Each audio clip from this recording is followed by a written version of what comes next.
തച്ചന്റെ മാന്ത്രിക വിരൽ കൊണ്ട് പണിത തഞ്ചാവൂരിലെ ബൃഹദീശ്വര ക്ഷേത്രത്തിന് മുന്നിലെത്തിയാൽ അറിയാതെ പറഞ്ഞു പോകും മഹാവിസ്മയമെന്ന. ലോകത്തിനു മുന്നിൽ ചോളരടങ്ങുന്ന ദ്രാവിഡ വംശക്കാരുടെ മുൻ തലമുറ പടുത്തുയർത്തിയ മഹാത്ഭുതം തന്നെയാണ് ഈ ക്ഷേത്രം. കുഞ്ചരമല്ലൻ രാജരാജ പെരുന്തച്ചന്റെ കരവിരുത് കണ്ടുവേണം 2 ഗോപുരവും കടന്ന ബൃഹദീശ്വര ക്ഷേത്രം അഥവാ പെരിയ കോവിലിന് മുന്നിലെത്താൻ. ഒറ്റക്കല്ലിൽ തീർത്ത ഭീമൻ നന്ദിയെയും വണങ്ങി നേരെ പടവുകൾ കയറി ക്ഷേത്രത്തിനകത്തേക്ക് കടക്കാം. കൊത്തുപണികളാലുള്ള കൽത്തൂണുകൾക്കിടയിലൂടെ നടന്നു നീങ്ങിയാൽ മുന്നിൽ തെളിയും ഏറ്റവും വലിയ ശിവലിംഗം. 13 അടി ഉയരമുള്ള പ്രതിഷ്ഠയായ ശിവലിംഗം തുടങ്ങി കമാനങ്ങളിലെ ചില ഭിത്തികൾ വരെ ഒറ്റക്കല്ലിൽ നിർമ്മിച്ചതാണെന്നത് അത്ഭുതപ്പെടുത്തും. യുനെസ്കോയുടെ ലോക പൈതൃക സ്മാരകങ്ങളിൽ ഉൾപ്പെടുന്നതാണ് തഞ്ചാവൂർ ബൃഹദീശ്വര ക്ഷേത്രം.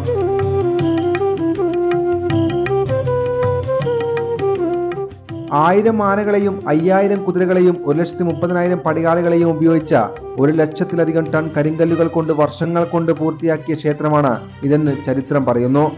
രാത്രിയിൽ സ്വർണം പോലെ തിളങ്ങുന്ന രാജ്യത്തെ ഏറ്റവും വലിപ്പമുള്ള ക്ഷേത്രങ്ങളിലൊന്നായ പെരിയ കോവിൽ കാണാൻ ഓരോ ദിവസവും ആയിരങ്ങളാണ് എത്തുന്നത്. ആരാധന മാത്രമല്ല, ചരിത്ര പ്രാധാന്യം കൊണ്ടാണ് ഈ ക്ഷേത്രം ഇത്രയും ശ്രദ്ധയാകർഷിച്ചത്. ക്ഷേത്ര ഗോപുരത്തിനകത്ത് കയറിയാൽ ചോള സാമ്രാജ്യത്തിന്റെ വീര ഇതിഹാസ കഥകൾ കാതിൽ മുഴങ്ങും. ഒരു കൽക്ഷേത്രത്തെ 1000 കൊല്ലം ഇങ്ങനെ നിർത്തിയ ശില്പികളെയും അവരുടെ കണക്കുകളെയും നമിക്കേണ്ടി വരും.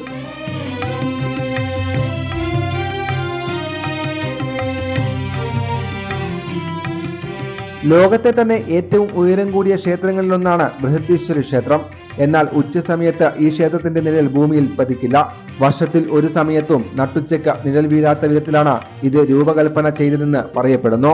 81 ടൺ ഭാരമുള്ള ക്ഷേത്രത്തിന് മുകളിലെ മകുടം ഇന്നും ക്ഷേത്ര സന്ദർശകർക്ക് മുന്നിൽ അത്ഭുതമായി നിലകൊള്ളുന്നു. ഇന്നത്തെ സാങ്കേതിക വിദ്യയൊന്നും ഇല്ലാതിരുന്ന കാലത്ത് ഇത്രയും ഭാരമുള്ള കല്ല് ഗോപുരത്തിന് മുകളിൽ പ്രതിഷ്ഠിച്ചത് എങ്ങനെയെന്ന് ആലോചിക്കുമ്പോൾ ആർക്കും ആശ്ചര്യം തോന്നാം.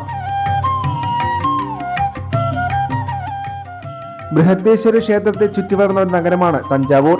കാവേരി നദിയുടെ തീരത്തുള്ള സ്ഥലം. തമിഴ്നാടിന്റെ അന്നപാത്രമെന്നാണ് തഞ്ചാവൂരിനെ അറിയപ്പെടുന്നത്. രാജരാജ ചോളനാണ് ക്ഷേത്ര നിർമ്മാണത്തിന് മുൻകൈയെടുത്തത്. വേഗം നടന്നു നീങ്ങിയാൽ 1 മണിക്കൂർ കൊണ്ട് വേണമെങ്കിൽ ക്ഷേത്രം കണ്ടു മടങ്ങാം. എന്നാൽ ഭിത്തികളിലെ എഴുത്തും ശില്പങ്ങളും കൊത്തുപണികളുമൊപ്പം അല്പം വിശ്രമം കൂടിയായാൽ മണിക്കൂറുകൾ വേണ്ടിവരും ക്ഷേത്രം കണ്ടു മടങ്ങാൻ. ബൃഹദേശ്വര ക്ഷേത്രത്തിൽ നിന്നും 1 കിലോമീറ്റർ അകലെ തഞ്ചാവൂർ പാലസ് കാണാം. 1674 മുതൽ 1855 വരെ തഞ്ചാവൂരിൽ ഭരണം നടത്തിയിരുന്ന മറാത്ത രാജവംശത്തിലെ ഉൾപ്പെട്ട ബോൺസെ കുടുംബത്തിലെ കൊട്ടാരമാണിത്. അരമന എന്നാണ് തദ്ദേശീയർ ഈ കൊട്ടാരത്തെ വിളിക്കുന്നത്. ഇവിടെ 1000 വർഷം പഴക്കമുള്ള ശില്പങ്ങൾ കാണാം. കാലത്തെ അതിജീവിച്ച് ഒരു അത്ഭുതമായി നിലനിൽക്കുന്ന ബൃഹദേശ്വര ക്ഷേത്രം ഒരിക്കലെങ്കിലും കാണേണ്ടത് തന്നെയാണ്. ചോള സാമ്രാജ്യത്തിന്റെ തലസ്ഥാനമായിരുന്ന ഈ നഗരം ലോകത്തിന് മുന്നിൽ ഒരുക്കിയിരിക്കുന്ന വിസ്മയമാണ് ഈ ബൃഹദേശ്വര ക്ഷേത്രം അഥവാ പെരിയ കോവിൽ. കേരളത്തിലെ കാടും കാട്ടാറും കണ്ടു മതിയായെങ്കിൽ നേരെ തഞ്ചാവൂരിലേക്ക് വണ്ടി കയറാം. ചരിത്രാത്ഭുതം കണ്ട് മടങ്ങാം. സന്ദീപ് ബാലകൃഷ്ണൻ, ETV ഭാരത്.